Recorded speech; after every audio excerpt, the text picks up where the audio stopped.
প্রায় ৩.৫ দশক পর রমজান মাসে অনুষ্ঠিত হচ্ছে ঐতিহাসিক ইফতারে সব।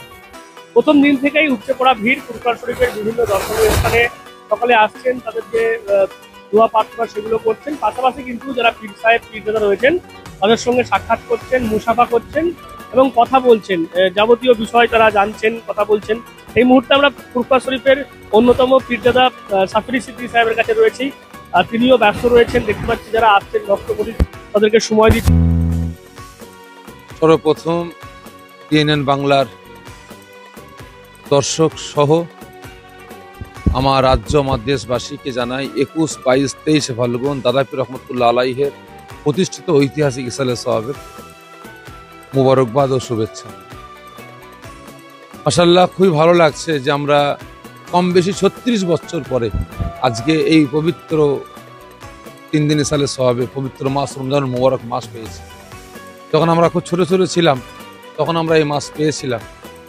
সে সময় আমরা এত সুন্দরভাবে আমরা ইফতার বা সেহরির আমরা বা রাতে খাওয়া দাওয়ার আমরা সেভাবে ব্যবস্থা করতে পারিনি সে সময়, কারণ তখন ছিল মাটির সরা করে আমরা সে সময় আপনার শুধু ছুলা আর চিড়ে আর মুরগি আমরা ইফতার দিতাম।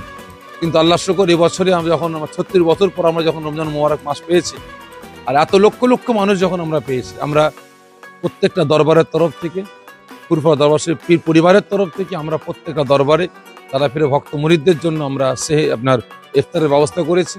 তার সাথে সাথে বাদ মাগরিবের নামাজের পরেই আমরা মেহমানদারির জন্য তাবারকের ব্যবস্থা করেছি এবং সেহরির জন্য রাত ১২টার পর থেকে একদম সেহরির শেষ ওয়াক্ত পর্যন্ত আমরা সেহরির ব্যবস্থা নিয়েছি।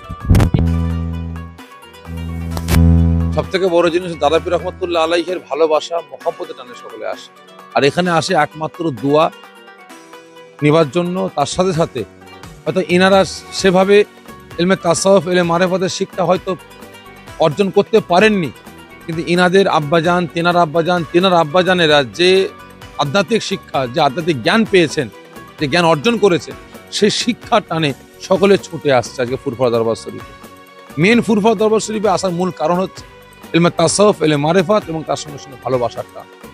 যেমন চুম্বক লোহা যাকে ইচ্ছা টেনে নেয়, ঠিক দাদা পীরের দরবারটা ওই রকম। এখানে সব মানুষকে টানে, এখানে আসার পরে সে মানুষগুলো যেমন চুম্বকের সংস্পর্শে থাকার পরে দেখা যাবে ছুঁচি হোক, বেলেট হোক, দেখবেন মাঝে মাঝে সিও চুম্বকে পরিণত হয়। ঠিক তেমন দাদা পীরের দরবারে যে সকল ভক্ত মুরিদরা আসে, আসার পরে এখানে তাৎক্ষণিক এটা পরিবর্তন হয়েছে। বাড়ি হোক কিংবা অফিস, কিচেন হোক কিংবা বাথরুম, সবকিছুই মনের মতো করে সাজাতে আজই আসুন আল আমিন মার্বেল হাউস। এখানে নামি দামি এবং গুণগত সম্পন্ন মানের টাইলস, মার্বেল এবং গ্রানাইটে রয়েছে প্রচুর সম্ভার। আমাদের ঠিকানা আল আমিন মার্বেল হাউস, গ্রাম মুকুন্দপুর, পোস্ট মশাট, জেলা হুগলি, পিনকোড 712701। আমাদের কন্ট্যাক্ট নাম্বার 7319093272, এছাড়া 7063845499। পরিষেবা আমরা বিগত দিনে আমরা সরকারি পরিষেবা নিয়ে আমরা আন্দোলন প্রতিবাদ করেছিলাম, কিন্তু এখন আমরা ভাবছি যে আমাদের প্রতিবাদটা বা আন্দোলনটা আমাদের ভুল হচ্ছে। কারণ এ দরবার দাদা পীরের দরবার, আর যারা আসছেন দাদা পীরের মুরিদ আসছেন।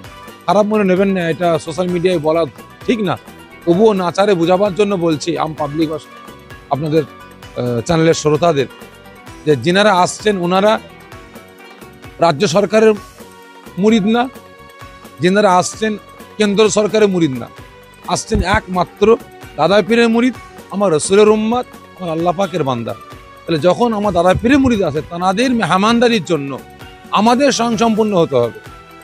যেমন আমরা লক্ষ লক্ষ টাকা আমরা আপনার ইফতার সহ দুবেলা আমরা খাওয়াতে পারছি, তাহলে তেনাদের টোটাল ফ্যাসিলিটির জন্য আমাদের টাকাটা দরকার বলে মনে হয়।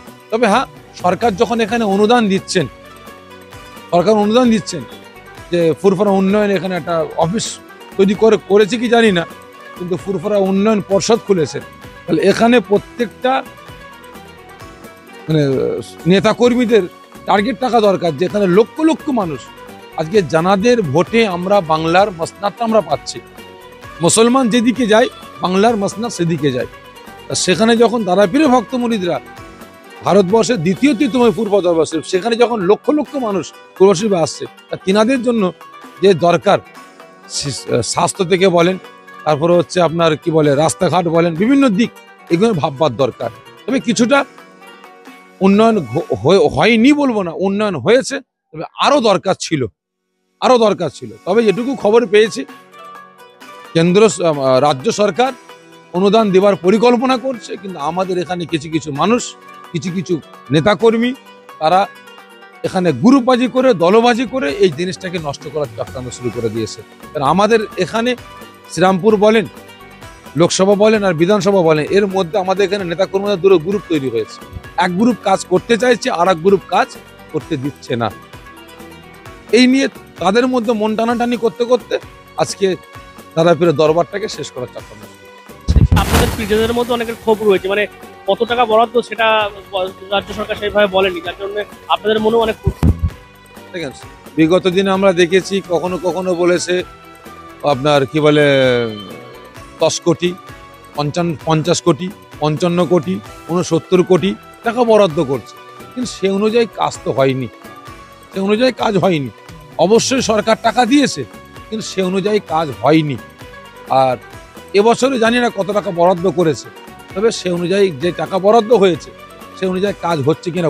কিছু কিছু মানুষ আমাদের এলাকার বিধায়কের উপরে চড়াও হচ্ছেন, বা বিধায়কের পক্ষেও কিছু মানুষ আমাদের ফুরফুরা শরীফের কয়েকজন পীরজাদার উপরে চড়াও হচ্ছে। এগুলো আমি মানে কাম্য বলে আমি মনে করছি না, ঠিক বলে মনে করছি না। তবে হ্যাঁ, যেটুকু টাকা কিন্তু আমাদের রাজ্য সরকার বরাদ্দ করেছে, সেই টাকা নেতাকর্মীদের হাত দিয়ে নয়। আমি চাইছি আমার রাজ্যের রাজ্য সরকার নিজে তদারকি করে এই টাকাগুলো ব্যয় হয়েছে কিনা তদন্ত করুক। প্রয়োজন হলে আমার রাজ্যের রাজ্য সরকার নিজে আসুক, এখানে এসে তদন্ত করুক ঠিকমতো কাজ হয়েছে না হয়নি, তখনই বোঝা যাবে দুধ কা দুধ পানি কা পানি। আজকেও বিভিন্ন জায়গায় ঘুরছে, আপনার সঙ্গে দেখা করবে, মানুষটা সম্পর্কে অনেকে বলছেন যে এরকম কাজ করেনি একটা দেখেন 11 বছর দেখেন, শুধু সেনাসিস দা বলে নয়, সেনাসিস দার সাথে আমার আজকের নয়, আজকে নানা করে প্রায় 14-15 বছর আমার ওনার সঙ্গে সম্পর্ক। উনি আমাকে পীর পরিবারের একজন সন্তান হিসেবে ভালোবাসে, আর আমি ওনাকে নেতা হিসেবে ভালোবাসি না, একজন সুন্দর মানুষ হিসেবে ভালোবাসি। কিন্তু শুধু সেনাসিস আমাদের এলাকার বিধায়ক বলে না, টোটাল পশ্চিম বাংলার যত নেতাকর্মীরা আছে, ঠিক বিরোধী হোক আর বর্তমান শাসকই হোক, যাই কথা আছে না, যেই লঙ্কায় যায় সেই রাবণ হয়, যে গদিতে বসছে সেই কিন্তু মুসলমানদের নিয়ে ইউজ করে বেড়াচ্ছে, তারাই মুসলমানদের ইউজ করে বেড়াচ্ছে। মুসলমানদের কেউ কোনোদিন ভালো চাইনি, যদি চাইতো তাহলে আমরা মুসলমান দিকে দিকে লাঞ্ছিত, অপমানিত আমরা হতাম না, আমরা মার খেতাম না। এই গত কয়েকদিন আগে আপনারা দেখেননি যে আপনার বারাইপুরে একজন বিজেপি দালাল মসজিদের ভেতরে ঢুকে গিয়ে মেম্বারে পিচ্ছাপ করেছে, তাতেও শান্তি পায়নি, কুরআন পাকে পা রেখে দাপাদাপি করেছে। আমার এলাকার মুসলমান ভাইয়েরা তাকে মারধর না করে পুলিশের হাতে তুলে দিয়েছে। ওই মসজিদের ইমাম তার ঘর ভাঙচুর করেছে ওই বিজেপির নেতারা। আজকে আমার রাজ্য সরকার ইমামদের ভাতা দিচ্ছেন, মুয়াজ্জিনদের ভাতা দিচ্ছেন, আমি স্যালুট জানাই। কিন্তু আমার রাজ্যের ইমাম সাহেব, মুয়াজ্জিম সাহেবরা, আমার রাজ্যের হাফেজ সাহেবরা, মৌলানা সাহেবরা সেফটি আছে? আমি আপনাদের মাধ্যম দিয়ে, আপনার চ্যানেলের মাধ্যম দিয়ে আমি আমার রাজ্য সরকারের কাছে অনুরোধ করব, আপনারা ইমাম মুয়াজ্জিনদের ভাতা দিচ্ছেন, আলেমদের সহযোগিতা করছেন, কিন্তু আলেম সমাজ, ইমাম সমাজ, মুয়াজ্জিম সমাজদের আপনারা সেফটি দেন। আজকে ইমাম সাহেবের যে অসহায় মানুষ কত টাকা মাইনে পায়, আপনারা দিচ্ছেন 2500 টাকা, মসজিদ কমিটিতে 2000 কি 3000 টাকা। তাতে কি হবে? আজকে বাড়িটাকে বোল্ডুজার দিয়ে ঘুরিয়ে দিয়েছে, আজকে অসহায় হয়ে গেছে। আপনাদের মাধ্যম দিয়ে আমি আমার রাজ্য সরকারের কাছে অনুরোধ করব, এই ইমাম সাহেবের অবিলম্বে ঘরের ব্যবস্থা করা হোক, আর ক্ষতিপূরণের ব্যবস্থা করা হোক। আগামী দিন যাতে আমার রাজ্যে এরকম অরাজকতা না হয় সেদিকে। ইলেকশন আসছে, দেখা যাচ্ছে অরাজকতা বা অস্থিরতা বাড়ছে। যেমন এই সম্পত্তি একজন দাঁড়িয়ালা ব্যক্তি তাকে ট্রেনে একজন মহিলা মারধর করেছে এবং সেই ভিডিও বিজেপি নেতারা পোস্ট করছে, এটা কি ভালো ঠিক? এটা টোটালি বিজেপিরা ঘটিয়েছে।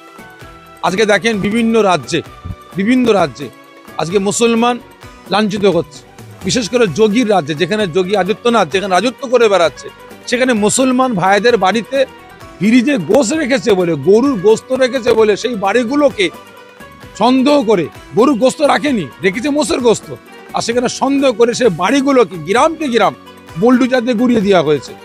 কদিন আগে একজন অভদ্র মহিলা, নোংরা চরিত্রের মহিলা মুখে দাঁড়িয়ে আছে, মুসলমান বলে তাকে মারধর শুরু করেছে। কেন? সেই মহিলাটা বক্তব্য দিতে দিতে বলছে, আমি এইরকম দিন অপেক্ষা ছিলাম, আজকে সে টার্গেট আমি সেই দিনটা পেয়ে গেছি। মানে এরা হচ্ছে টোটাল বিজেপির দালাল, এরা সুযোগ সন্ধানী, এরা চাইছে মুসলমানের পায়ে পা তুলে দ্বন্দ্ব লাগিয়ে দাঙ্গা লাগিয়ে আমার রাজ্য আমার দেশটাকে ধ্বংস করব, হিন্দু মুসলমান একতা ঐক্য ভ্রাতৃত্ব ভালোবাসা ধ্বংস করব। টোটাল আমার দেশের আমার রাজ্যের যে বিজেপি নেতা কর্মীরা আছে এদের টার্গেটই হচ্ছে ওইটাই, এদের মূল লক্ষ্য হচ্ছে এটাই। আজকে আপনারা দেখেন যারা বিজেপি দালালি করে বেড়াচ্ছে আজকে তারাই কিন্তু মুসলমানদের উপরে আক্রমণ চালিয়ে যাচ্ছে, আর তারাই কিছু করে মুসলমানদের বিরুদ্ধে কথা বলে আজকে তারা হাইলাইট হচ্ছে। যেমন কদিন আগে সিপিএম এর একজন নেতা তন্ময় আমার রসুল পাক সাল্লাল্লাহু আলাইহি ওয়াসাল্লামের নামে গুস্তাখি করলো, পাঁচে কথা বলে তিনি এখন বিজেপির কাছে এখন বিরাট বড় নেতা হয়ে গেছে। না, এই একটা ভালো নেতা, এরা মুসলমানদের বিরুদ্ধে বলছে। এদের টার্গেটই হচ্ছে মুসলিম সমাজটাকে শেষ করার। বাংলায় মানে ক্ষমতা দখল কোনোদিন পারবে না। বিজেপি এভাবে দাঙ্গা লাগিয়ে হিন্দু মুসলমানের একতা ঐক্য ভ্রাতৃত্ব ভালোবাসা নষ্ট করে এরা জীবনে শুধু পশ্চিম বাংলা বলে নয়, যদি প্রকৃতপক্ষে ওই আপনার ব্যালট বক্সে যদি ভোট না হয়ে ব্যালট পেপারে যদি ভোটটা হতো, টোটাল ভারতবর্ষ থেকে বিজেপির নাম নিশানাটা মুছে যেত। আমিও চাইবো যে ফুরফুরা দরবার শরীফের পীর পরিবার হিসাবে আমিও দাবি তুলছি, আমার রাজ্যের জনগণ যিনারা ভোট দেবেন তিনারাও দাবি তোলেন।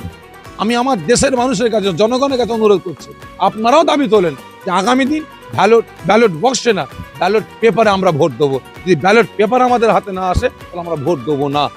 কারণ এখানে একটা সুইচ টিপবেন, আপনি দেবেন অন্য দলকে, চলে যাচ্ছে বিজেপির কাছে, লাভটা কি হচ্ছে? সব তো সুইচের কাছে কারবার। এই তো কদিন আগে ইলেকশন হলো দিল্লিতে, এখন আবার শুনলাম কেস চালু হয়েছে, ওখানে নাকি মেশিনে কারসাজি হয়েছে, মেশিন সব ভুয়ো ভোটার। অবিলম্বে ব্যালট পেপার আসুক, দেখবেন বিজেপি মুছে যাবে।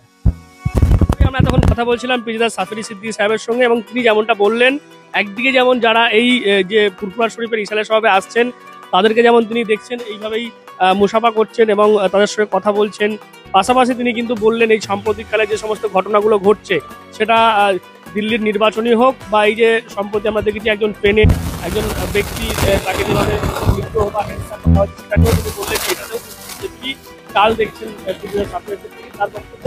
এভাবেই যে কোনো ঘটনাগুলোকে সোশ্যাল মিডিয়াতে ভাইরাল করে বা পোস্ট করে বিজেপি নেতারা কিন্তু একটা বিভাজনের রাজনীতি করতে চাইছেন, তবে বাংলার মানুষ কিন্তু সেই জায়গায় পা দেবেন না, এমনটাই কিন্তু আশা করছেন ফুরফুরা শরীফের পীরজাদা সাফেরি সিদ্দিকী। আপনারা কি করবেন এই বিষয় নিয়ে অবশ্যই কমেন্ট করেন কমেন্ট বক্সে। এরকম আরো খবর পেতে নজর রাখবেন ডিএনএন বাংলা। ডিএনএন বাংলা সবার মনে সবার ভালো। GB Global School, situated in Dankuni at Kolachhora. এখানে অত্যাধুনিক প্রযুক্তিতে স্মার্ট বোর্ডের মাধ্যমে বাচ্চাদের নতুন যুগের শিক্ষায় উদ্বুদ্ধ করা হয়। We also have an enriching library and well-equipped computer lab. মনোগ্রাহী গল্পের ঝুড়ি তাদের নিয়ে যায় এক কল্পনার রাজ্যে। Our indoor playroom helps students develop their motor skills. নাচের ছন্দে খুদেরা মাতোয়ারা। In the lush green playground, students are fun and make new friends. আর এভাবেই বেজে যায় ছুটির ঘন্টা।